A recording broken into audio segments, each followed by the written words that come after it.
Welcome everyone to episode, 9 of Toy Talk, which I actually had to look up, and I was amazed. Like, okay, you actually already made 9, which is far more than I expected. But here I am. I have to ask your forgiveness for the unshaven look. It's been quite the weekend, and I'm just trying to recover.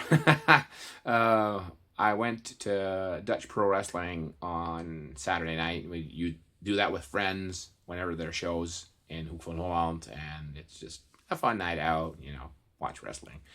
Uh, but then the big event was in the Toyzone yesterday, Sunday, and I just got around to reorganizing everything, what to put where, and it was quite an event. It was good.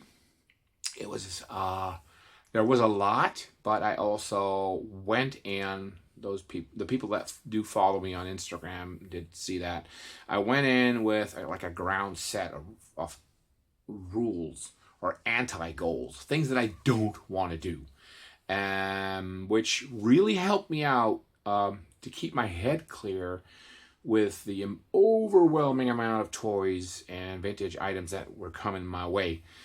And I have to do it on the top of my head, but an example was no impulse buys over 40 euros. So everything under 40 you could impulse buy, and over you can't. And actually at the event I actually just crossed out the over 40 euros part and said don't impulse buy. The one thing I did then was take a picture, mental picture, take a picture, walk around a little bit and see what it brings. And if at any moment I felt like, nah, don't miss it, just deleted the picture and was done with it. Vince from Keep It Mint in Mind actually said, hey, you should have kept the pictures and see how you think about it in 3 months, which is an interesting idea. So I actually went in the recovery of my phone and got the pictures back. So I will see probably in a future episode how I still feel about the items that I let get away. But it did help me. No impulse buys. I had a set budget, and I was like, okay, this I'm not going to cross. And I had an emergency fund for unexpected grails. I went in for She-Ra, I went in for Gem of the Holograms, I went in for Ghostbusters. Unfortunately, not a lot there that would tickle my interest. I also made a deal, or an anti-goal, no incomplete figures. You buy it complete or you don't buy it at all. Another one was not to go for the I might like this, or in the future, if I don't feel it now, leave it. And that led me to pass up on a lot of deals that I would normally jump on, and then by the time I get to the good stuff, the really interesting items, I would be out of money, and then I would have to pin extra or just use PayPal, and I did not want to do that. That was my clear goal. No. So the first 2 hours of In The Toyzone, I was there with my Ghostbuster group. We had a table there with Ghostbuster props. So the first 2 hours, I just walked around in my Ghostbusters gear with my Proton Pack. And then around midday, it just got too hot to do that. I was starting to feel a little faint, and it was okay, let's not do this any longer, because you'll probably just drop on your knees and faint. That's not a good thing. So changed out of our gear. I walked around a little bit more. I actually had seen a lot of stuff, which I just passed on. I was no, don't need it. No, don't need it. It's a lot of maybes. Some pictures were taken and then deleted. For instance, I walked past a booth that had a crazy good deal on carded She-Ra fashions. Let's see if I can get it off of here. Yep. Well, I can get that in the pin. These carded She-Ra fashions. This man had them for sale for 20 euros a piece, which is insanely cheap. This is really cheap. I mean, I paid more for this. And he had 7 of them, including this one. So, but if I taken them all, I think, 720. He would have done it for like $100, which is insane. This is a good deal, right? But I was like, do I need this? Do I need these? I mean, I have one just for shits and giggles, because this one I got at Retro Yuri's, because Yuri sold me the Catra, and this one was like part of the deal, and for like I think 25 or something, or 30 perhaps. But I was like, okay, this is cute to have one. But then I was like, do I need to get the entire set, or like multiples? And I was like, I'm gonna think about it and just see where I am at in 15 minutes or 20 minutes or half an hour. So did my rounds, got back, went back to the booths just to check if they were still there. When you know it, he comes up to me and said, I'm sorry, I just sold them. I'm like, and my natural response to that was, inwards at least, they're like, eh. So I'm like, okay, you didn't need this. You didn't need this, because you're not upset that they're gone. You would have just spent $100 on something that was, oh, this is just a good deal, I should get it. And that was the entire goal. That was the entire anti-goal. Don't just get it because it's a good deal. Get it because you really, really want it. So I did my rounds. Didn't buy a lot. And then I ended up actually spending on what I would like to call my top tier items. Things that I really, really, really wanted to get. I have to be totally honest. I didn't cheat. I got some items beforehand. Just so items that I already paid for and just had to pick up. I bought my wife a Gremlin plush at Retro Yuri's because it was such a good deal. I don't have it here. It's in her display cabinet downstairs, so I can't show it to you. It was like a plush gizmo with like these small gremlins in the back that can pop out. It was a fun item. It was a good price, so I bought it for her. I got some IDW comics. I really don't buy comics anymore, except when it's Ghostbusters. But my buddy Frank from Collector's Cafe had like a couple of these IDW He-Man omnibuses to go, to go. He wanted to let go of them. I wasn't going to say to go. I was going to really mix up Dutch and English there. That's how tired I still am. He had them for sale. He made me a great deal on them. I'm like, okay, I'll take the entire lot. So I had like a big stack of He-Man bundles to get through. Excited, yeah, sure. So once I'm done with this, I'm going to edit it, and then I'm going to start reading. I'll be gone for the night. But yeah, I passed up on a lot of stuff. The first item I'm going to show you, I actually passed up on. I passed up on it because I was like, it fits the theme of what I want. It fits one of my collecting goals of 2026, but not just quite yet. So the first thing I got was this insanely cool Cobra Stun from the Python Patrol line. And the price was good. The box has seen better days. It's a bit like warped and it's a little loving, but I'll get there. I'll get it in shape. And it was missing the flags, which are always missing. But other than that, it was in good shape. And I'm like, I don't want to. Yeah, well, I do. Eventually, I want to complete the Python Patrol line. I do. I want to get all the Python Patrol items. So this one would have been on my list.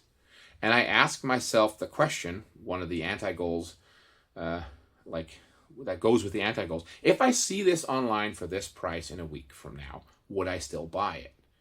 And a lot of the items that I asked myself that question with, the answer was no. I'm probably just hyped now because I'm here and the Toyzone vibes and the the energy there. That's why I'm getting them. But online, I probably would have just gone skip. So I asked myself the question on the stun. If I see this online for this price, would I get it? And I was genuinely going, I don't know. So I made a picture. I think I took a picture. and I just walked. The guy made me a great deal on it. He actually took some money off. And he said, oh, yeah, if you bundle it with something else, I think it was an MSX cassette, which I really didn't need. Just love the artwork. I was like, nah, skip. Just walk on. So I walked on. About 2 hours later, I walked past it. I had seen the picture on my telephone a couple of times. Still was, I don't know. And I saw it again. And then just something inside me said, what the hell are you doing? This is the Python Patrol stun, which you want. And you've been around like 3 times now. You didn't find anything in your first rounds. So you're probably going to be solid if you buy this for that price, because it was a low price. So I bought it. And once I had it, I was like, I can't believe it took me so long to actually decide that I really wanted this one. It's cool. I like the graphics. I like the entire thing about it. It displays well. Even if the flags are missing, I'm probably going to pick them up at some point. I mean, they are on the Evil Bay, etc., etc. So, yeah. This is a good thing, and I'm really glad I went for it. That was actually fun because there was a lot of like people that I know there, and Vince from Keep It in Mind just kept going like, "What did you get? Did you get anything yet?" And I was like, "I still didn't get anything. I just bought one thing." And he actually saw me walking with the gremlin. He's like, "That was not part of the deal." Like, yeah, well, I bought it for my wife, so it doesn't count. Gifts for other people didn't really count. So that was the first purchase of the day. There was another thing that I already bought beforehand, which goes well with this. If you recall, one of my 2016 goals was to get a Python Patrol action figure from the Cobra, from the G.I. Joe line. So I wanted, there's 6 of them in total. I wanted one of them just to put in my G.I. Joe collection. Like, look, I got a Python Patrol thing because I like the color scheme, I like the idea. But then I bumped into Martin, and he online in one of the WhatsApp groups, and I don't know how we got to talk about G.I. Joe, but he just showed everything that he was bringing to the Toyzone, and he was not bringing 1, he was bringing 4 Python Patrol officers, figures, and I was like, oh, that I do want, and I was like, okay. So I made a deal with him. I had something in trade that he wanted, and he cut me a really sweet deal on this. So instead of 1, let's see if I can grab them in one go. I got, whoa, this is shiny. There you go, 4 Python Patrol. I got the Signaler, I got the Crimson Guard, Copperhead, and the Soldier, the Viper. So I'm only missing 1 officer and the Viper that we call Other in Dutch. So I have high hopes that I'm actually going to complete this line this year. So look at them. And actually the best one, these 2 are a bit sun faded. He did say that, so that's okay. But these 2 are like insanely crispy and mint. The Signaler, the Signer is like so clean, and Copperhead is just pretty awesome. And if you know the cartoon, Copperhead is actually the first to turn Python Patrol. He's the first volunteer to turn Python Patrol. So I'm just going to take this one out. Can I? Gosh. Yep. So I don't get the camera glare that much. But look at him. He is so squeaky clean. And these are so insanely cool. The Copperhead you might know from the Cobra, the Moccasin vehicle. I always thought it was just a generic soldier, but in fact, he's just like a lieutenant. I didn't know that. He's cool. So I went from almost nothing. I only had a Cobra Imp with a limp. I'm funny. A Cobra Imp with a limp, and now I have like 4 figures, a boxed stunner, and an imp with a limp. The limp is because it's missing one of its wheels. Martine also had the imp complete for sale, but I was like, okay, I'm fine. This is what I really wanted. The imp was tempting, really was. But I'm like, no, let's just not do it. So then I walked on a little bit. I met up with Toy Buster Wesley and the Mrs. Toy Buster, for whom I had the Pam figure, and she was totally excited about it. So it's really good to see that these uh, bootlegs that I have nothing with go to a great home and someone actually appreciates them. So I'm happy. I was actually got to wear the Proton Pack a little bit, it's like, because he's a Ghostbuster fan. So I was like, dude, you need to wear it now, which was awesome. I talked to Edge Retro Geek Out a little bit about collecting toys, about his the Ed Ball thing. Johnny from Monkey's Emporium was there, which was a lot of fun. The man's crazy, but you gotta love the guy. He has such cool stuff. And the funny thing is, one of my guys went up to him. He's like, "Oh, you got such cool stuff." And I don't know what he said. I'm going to just paraphrase it, but he said something along the lines. I said, "Yeah, but I got all the crazy shit. I just, I don't got the regular shit. I got all the crazy shit." Yeah, he's got cool shit. So it was funny. I talked to Taya a little bit. I mean, I got to give the man credit. He really did an amazing job at In The Toyzone this year. It was full. And they combined it with Echo Base and In The Card Zone, something like that. So that was full. I went into the Echo Base section, and I was like, holy shit, there's a lot of people here. That was really full. I went there, walked around a little bit. I actually was hoping to find a Jin Urzo Hot Toys. One of the sellers had teased it in his images. I'm like, oh, I need that, but it was not there. Either he sold it or forgot it, or it was just an old picture. I don't know, but I didn't get the Jin Urzo. But what I did get... No, I'm just going to rewind there. So I was there. I had the Cobra, the Python Patrol vehicles and the figures. I was like, okay, cool. Let's reset. What's left of the budget? Okay, this is left of the budget. This is the budget. This is the emergency fund. I got that much money left. Cool. So walking around, seeing a lot of vintage Star Wars for, in my opinion, prices that are way beyond reasonable. But hey, it's Star Wars. It's probably worth it. I don't know. So walked around a little bit and had fun. And then all of a sudden, you know that you go around skimming the room and skimming, and then something pops and you go, oh shit, that's cool. And actually my buddy Dave stopped at the booth because he saw something that he wanted to buy. He's crazy about Gamorrean guards, and that guy had a custom version, like a translucent Gamorrean guard for sale. And he was actually just talking about the guard, and I was like going, and I was like, what? Huh? Wow. And I got to take you back a little bit. I had Star Wars as a kid, and the opening figures for me were Luke, Hoth. So that's why I got the card right here. I got a card. I got just the empty card, vintage card. I don't have the figure on card. That was there, but it was like 500 plus because it was Palitoy. Nah. You got what I'm comfortable with, and then you got that price right over there somewhere. So I'm like, no. Nope. So I didn't do it. I bought a while ago from Mark Nubbin from the Old School Toys. I bought the Tauntaun. It's not the best box, but it's boxed. And it was one of the figures that I had as a kid, where I started with. I got the Luke, I got the Hoth, Tauntaun, and I got the Wampa.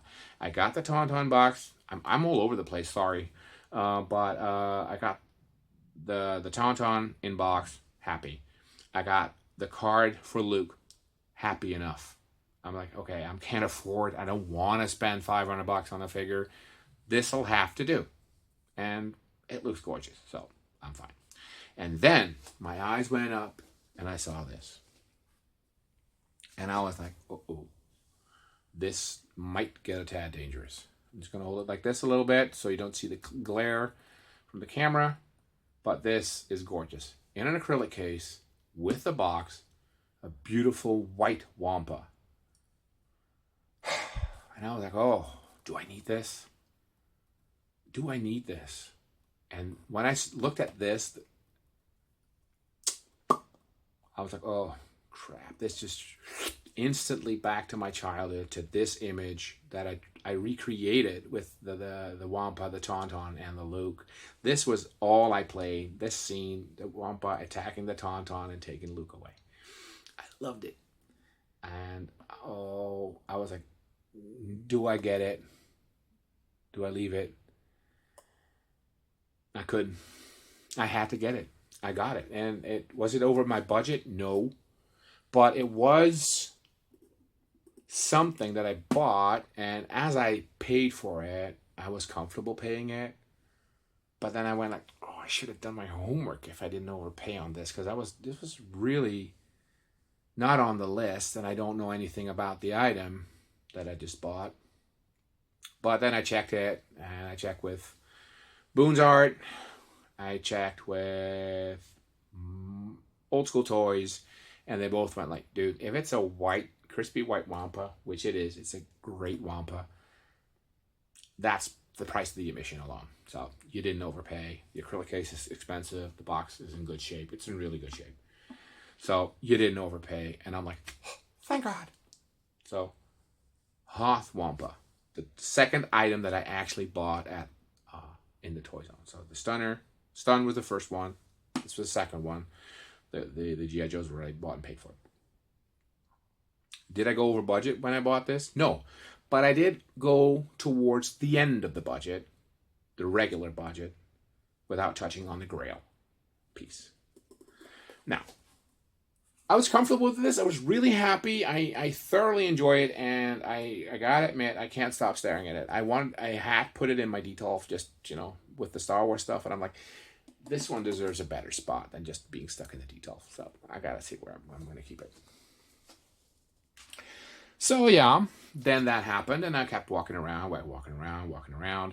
And at a certain point, I went to, is it Moondream's Paradise? I think it's Linda. I think it's Moondream's Paradise. Because I already agreed on taking this beauty home. Here he goes with the dolls again. Totally hair Barbie, which is like the insanely long hair ones. And I got a thing for the brunettes, so I had to have her. The hair's pretty good. My wife is going to restore it. She says I can fix this to look even better. But this doll is gorgeous. And secondly, very hard to find in good condition that... I'm actually stroking the hair. Idiot.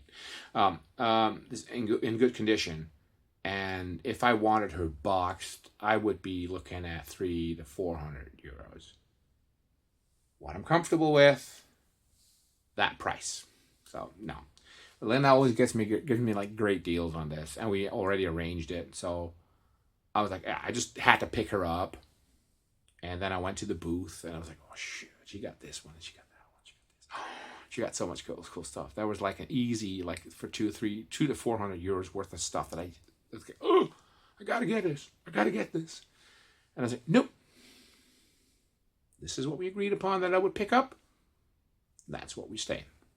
I'm really happy with it. So, I mean, it doesn't show, but she's complete with the hair ribbon and everything.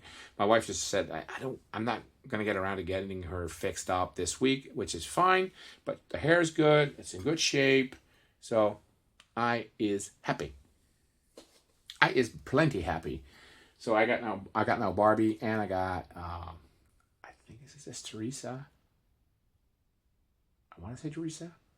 Someone's going to watch this and try to correct me, and I go like, shit, I can't do that, because then I'll just let on that I know. But this one, okay. So that was prearranged. So I was walking around. Then I went to the Italians, and that's Toy Heaven.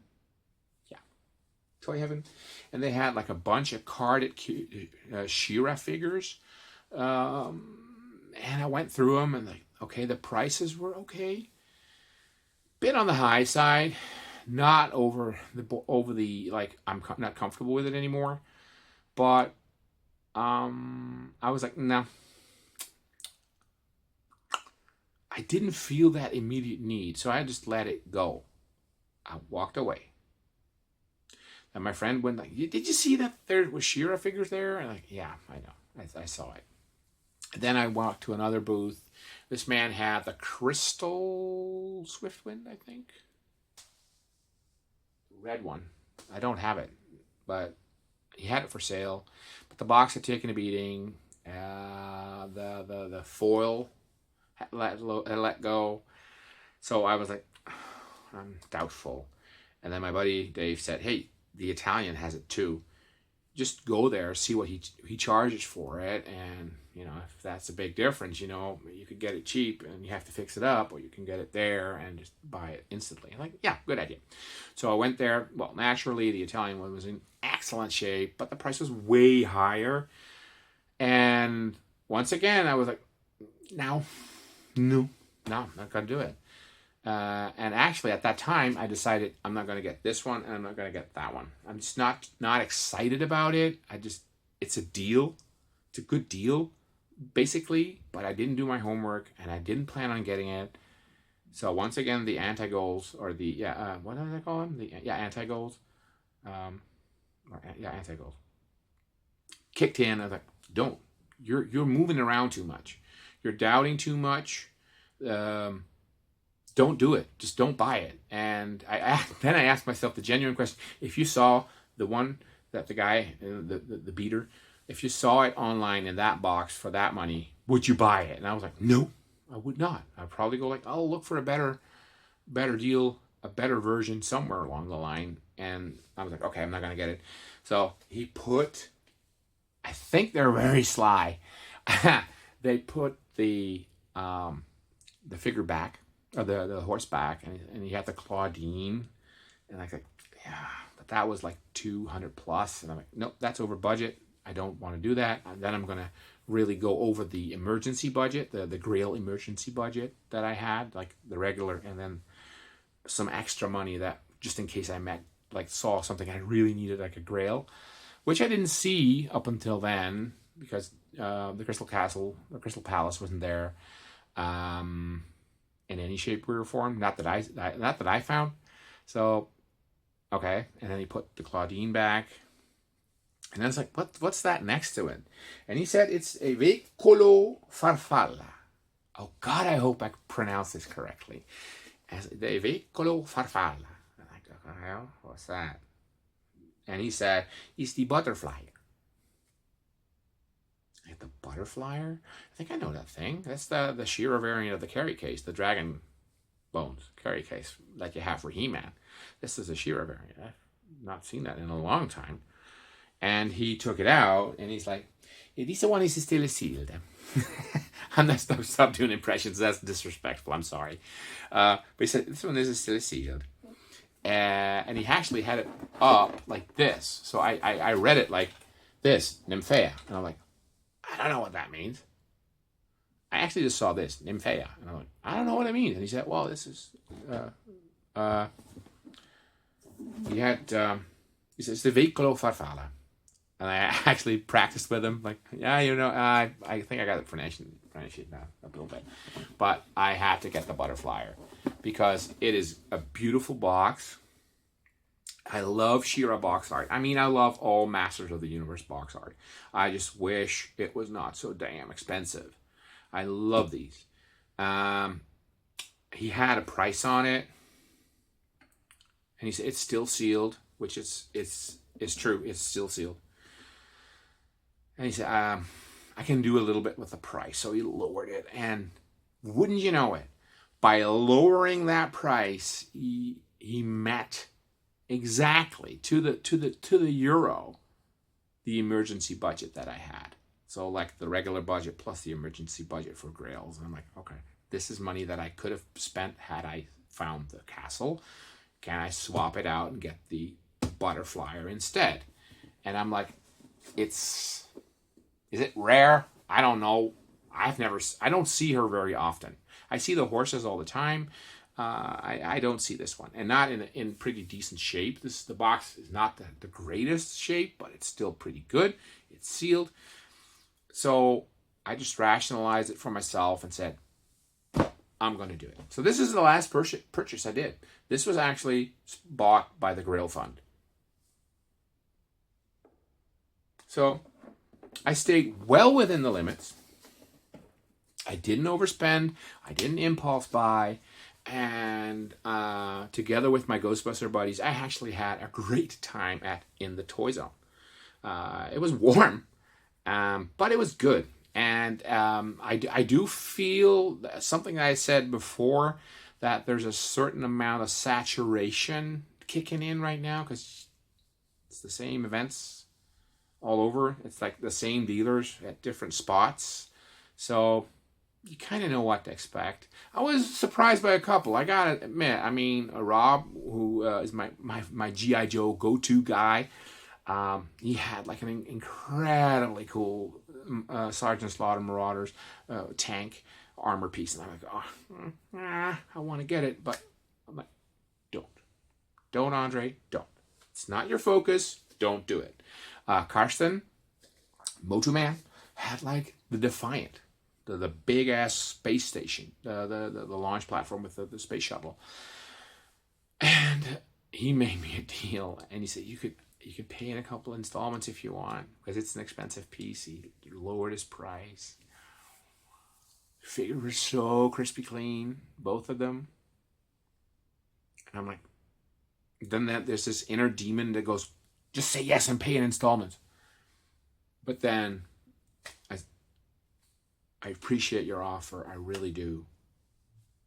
But I can't. I can't do it. So I walked away.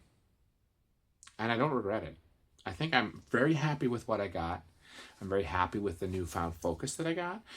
Next weekend, so this Saturday, I'll be at Retro Haven in Belgium. I got to pick up a local thing, an Imperial Walker that I bought.